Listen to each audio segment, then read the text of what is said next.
তুই কারো মৃত্যু দেখো নাই? তুমি কোনো কবরস্থানে যাও নাই কোনোদিন? তুমি কোনো লাশের জানাজা পড়ো নাই? যে মানুষটা তোমার সামনে লাশ, সে কি একদিন হাত নাড়াইতো না? কথা বলে না? তার চক্ষুই খোলা ছিল না কোনোদিন? সে কি একদিন দৌড়ঝাঁপ করে নাই দুনিয়ায়? সে এখন মরে যাবে না কেন? সে হাসে না কেন? তার হাত নড়ে না কেন? দয়া করে বুঝতে শিখে। আল্লাহ তাআলা বলছে, বল তানজুর নাফসুম মা কদ্দামাত লিগাদ।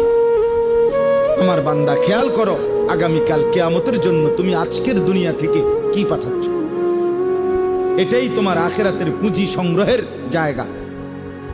দুনিয়া এখান থেকেই আখিরাতের জন্য পাঠাইতে হবে। মা কদ্দামাত, হিসাব করো আখিরাতের জন্য কি পাঠাইছো।